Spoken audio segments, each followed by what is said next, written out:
बाप्पा मोरया मोरया मोरया रे, बाप्पा मोरया मोरया मोरया रे।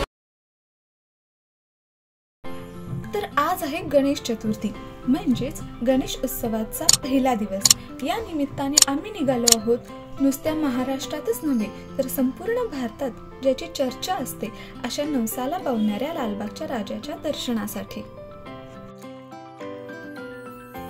आता आपण चिंचपोकळी स्टेशनवर उतरणार आहोत।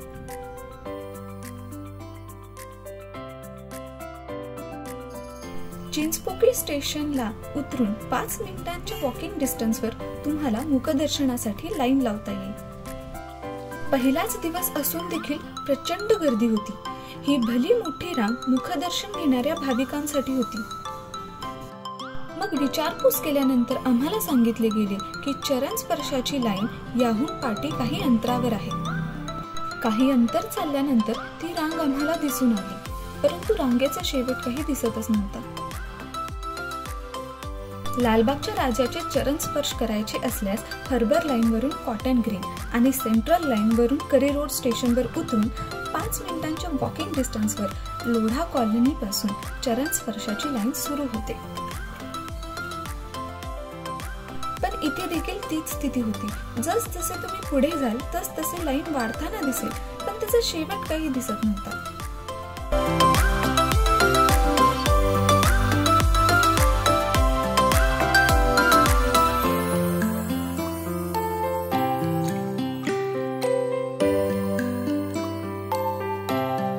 अखेरीस मिंट मेट्रो स्टेशनच्या खाली आम्ही आमच्या दर्शनाच्या लाईनला सुरुवात केली। आपण बऱ्याचदा न्यूज मध्ये ऐकतो की गर्दीचा त्रास झाला, भाविकांना भुवळ आली। अशा कोणत्याही प्रकारचा त्रास तुम्हाला इथे दिसणार नाही।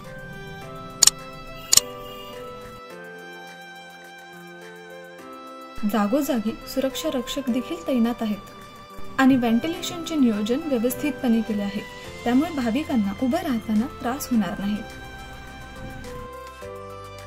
हा, पण बैठकीचे नियोजन आपण आपले करावे।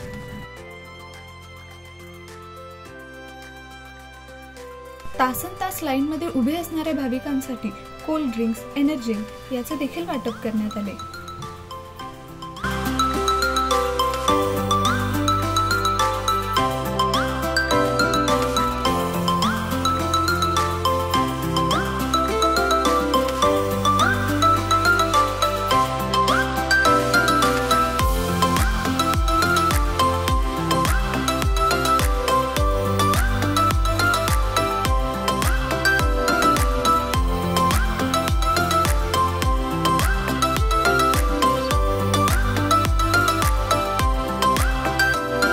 संध्याकाळ झाली होती। आम्हाला वाटले दर्शनासाठी आता मार्ग मोकळा झाला आहे, पण नाही। पुढे जाऊन आम्हाला एक शॉकिंग सरप्राईज मिळणार होतं। ते हे की अजून लाईन बाकी आहे।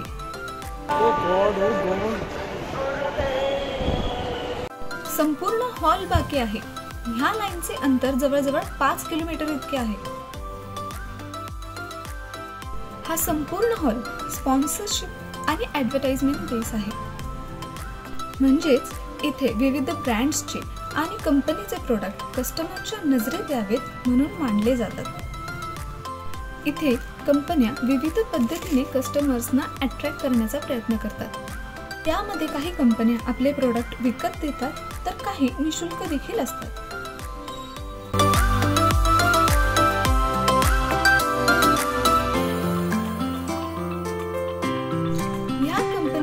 आपल्या प्रोडक्टचा स्टॉल लावण्यासाठी जागा मंडळाकडून कॉन्ट्रॅक्ट बेसिसवर विकत घेतात। यामधून मंडळाचा आणि कंपनीचा दोघांचाही नफा होतो।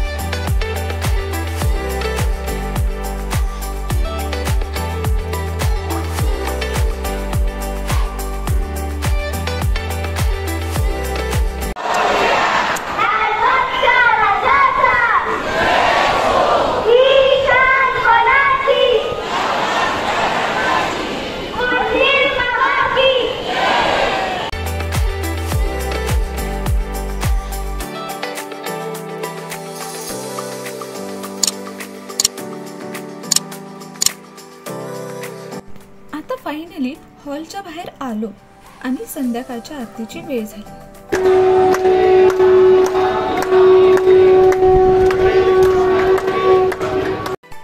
आरती झाल्यानंतर लाईन पुन्हा सुरू झाली. लालबागच्या राजाच्या दर्शनासाठी बरेच VIP येत असतात, त्यामुळे त्यांच्या दर्शनासाठी बऱ्याचदा लाईन थांबवली जाते.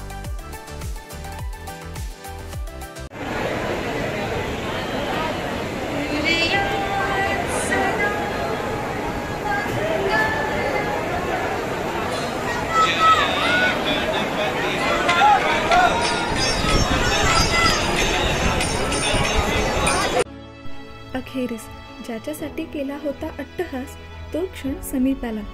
राजाचे दर्शन घडले. नवसाला पावणारा असा लालबागचा राजा, ज्याची ख्याती संपूर्ण जगभर आहे, जो आपल्या दर्शनासाठी येणाऱ्या भाविकांकडे प्रेमाने मायेने पाहतो, आशीर्वाद देतो आणि मागणारी प्रत्येक इच्छा पूर्ण करतो, ज्याच्या दिसण्याने भाविकांमध्ये पुन्हा ऊर्जा आणि चैतन्य निर्माण होते. राजाच्या डोळ्यात पाहिल्यावर असे वाटते की जसा राजा इतक्या लोकांमधून आपल्याकडेच बघत आहे, आणि असे प्रत्येक भाविकाला वाटू लागते. इतका जिवंतपणा या मंगल मूर्तीत आहे.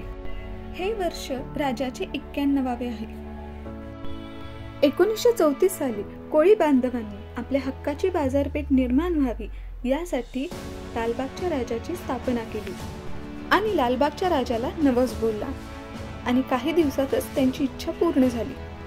कोळी बांधवांना बाजारपेठेसाठी हक्काची जागा मिळाली आणि इथूनच नवसाला पावणारा लालबागचा राजा अशी प्रसिद्धी सुरू झाली. पूर्वीच्या काळी या मूर्तींचे स्वरूप विविध पद्धतीने साकारले जायचे. यावर्षी स्थापनेच्या वेळेस रिलायन्स फाउंडेशन कडून रत्नजरीत सोन्याचा मुकुट राजाला अर्पण केला. या 10 दिवसात राजा चरणी शेकडो करोडो रुपयाचे दान अर्पण केले जाते. राजाच्या दर्शनानंतर संपूर्ण थकवाच निघून गेला. जवळजवळ 8.5 तास लाईन लावून एक गोष्ट कळली, ती म्हणजे पेशन्स असणं खूप गरजेचं आहे. मग आम्ही त्याच एरियातील आसपासच्या गणपतींचे देखील दर्शन घेतले. इथे सुद्धा उत्कृष्ट पद्धतीने देखावा सादर करण्यात आला होता. प्रत्येक जण आपले कौशल्य लावून देखावा साकारण्यात मेहनत घेतात आणि म्हणूनच गणेश चतुर्थी आपल्यासाठी खास आहे.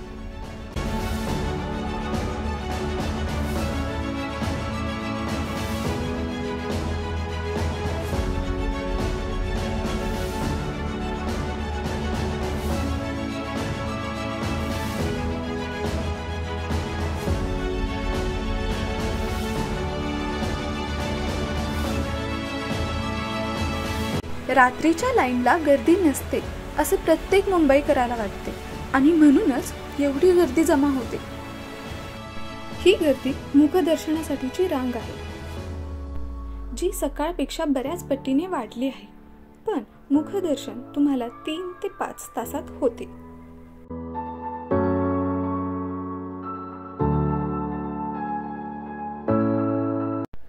आता आपण निघालो आहोत चिंचपोकळीच्या चिंतामणीच्या दर्शनाला.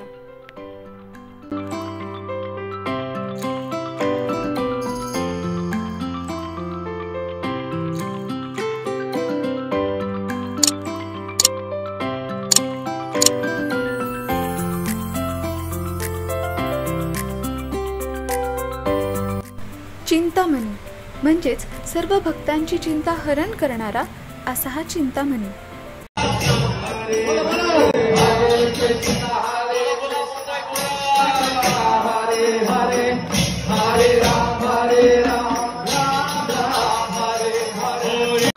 दर्शनानंतर आता आपण निघालो आहोत परतीच्या दिशेने.